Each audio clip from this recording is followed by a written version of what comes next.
we have not got the front of this, so we have got the front frame going good. We got the bumper on it yesterday, we got all the plates, we got all the 9-wire on it yesterday, we got the tires on it yesterday. The front of this car is looking great. Still not running great, but we're gonna ignore that for today.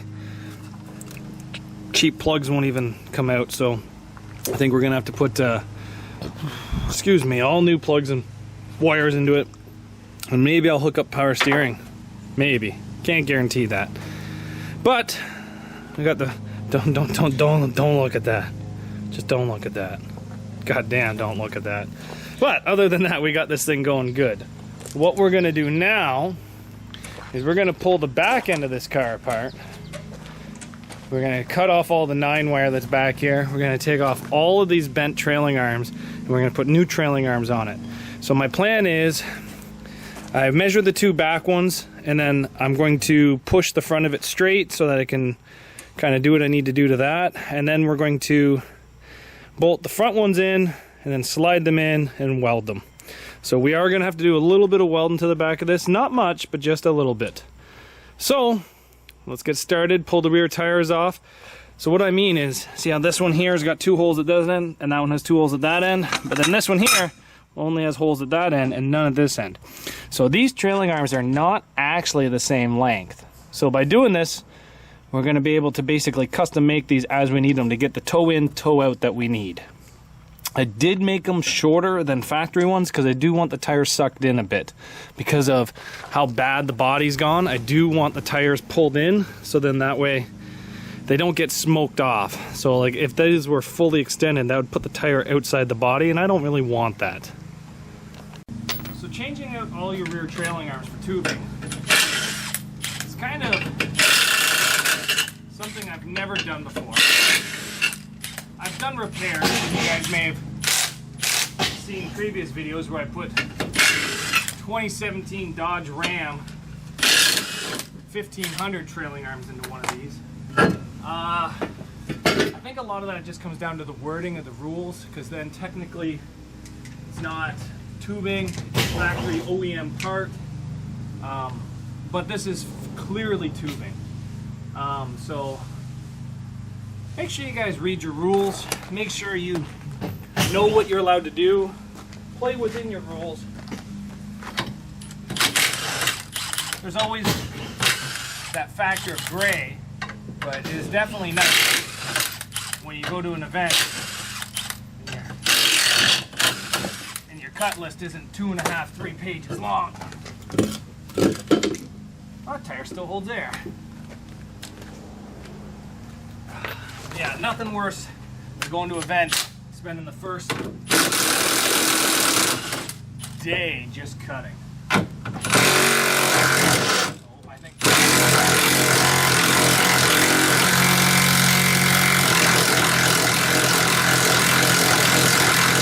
someone tells me that bolt's bent.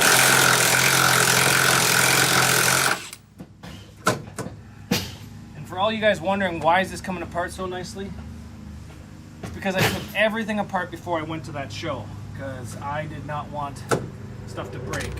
This here, the bolt is bent, obviously.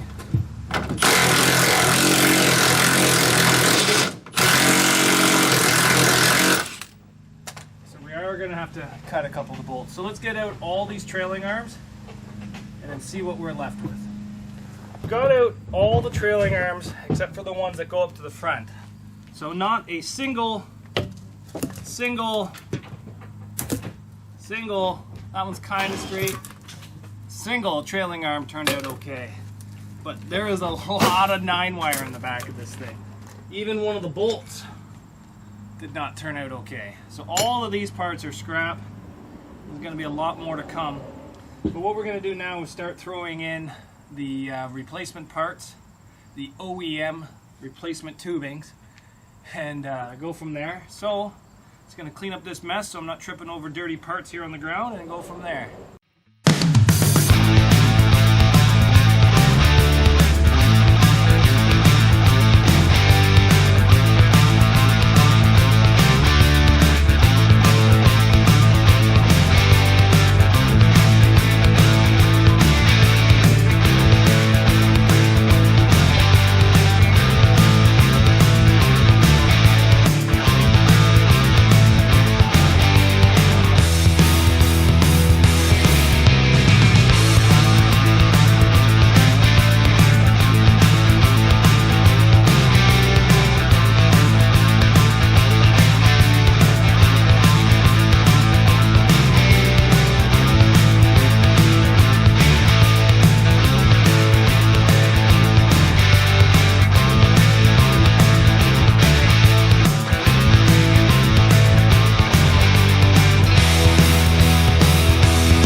trailing arms on, but yeah, they're not the same. They are not the same at all. I had to make the passenger side about an inch shorter just because of how pushed in this passenger side is.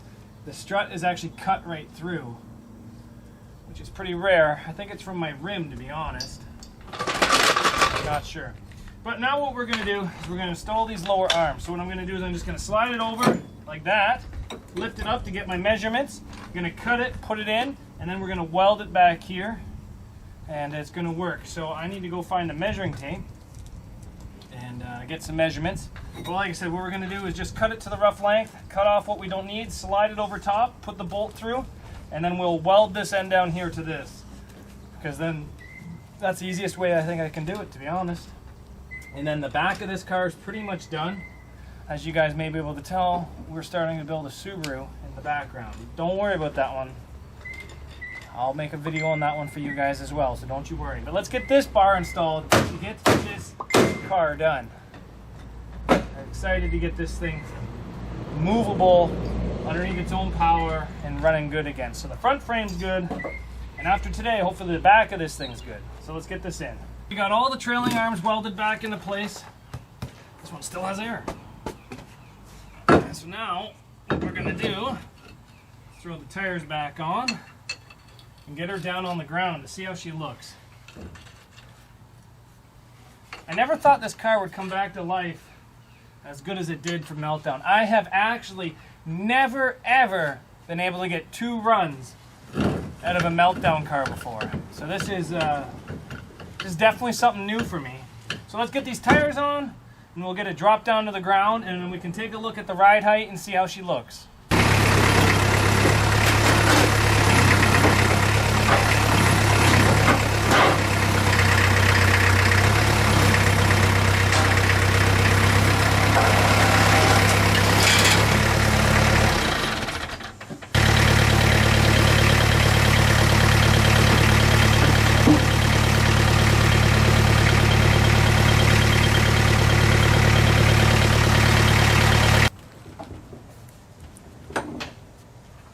Well, I don't think there's much movement in the back of this thing. It's very tall. It is very hot out today, guys. So there's still a lot of life in the back of this car, and now with all those new trailing arms, I don't think they're going to be bending on me. I think I'll be snapping a spindle before I do too much of anything. So my plan for this demolition derby is to try to use the back as much as possible. I have a lot of life left in the back of this car, and by golly, I'd like to use it. So, speaking of that, I think the back end is looking pretty good. It is very tall. I have all the ground clearance back I want. I don't have, like, it's not solid, but it is definitely got all the trailing arms welded into it. I do have the strut risers that I built in the back of it, but this thing is very tall. I think the back of this thing's going to be pretty damn tough. I plan on driving backwards quite a bit, just like I did at Meltdown. In the feature at Meltdown, I don't think I really used the front end that much. And that's my plan for this derby, is to back up as much as possible. I'm just looking for one of my GoPros. I'm 2 GoPros short, and I don't know where they are. So I must have put them in someone's vehicle and forgot to get them or something. But yeah, the back of this thing's looking pretty damn good, and I think it's going to be great. But the next thing we got to do is we got to turn our attention to the engine on this. And why? It's because it's still not running right. So that'd be another day's video. So thank you guys for watching. Thank you for sticking with me while I replaced all the trailing arms with 1 1/4 square tubing. The rule said I could use 2, but honestly, the 1 1/4 I think works pretty good. I think the 2 would just be a little bit too much.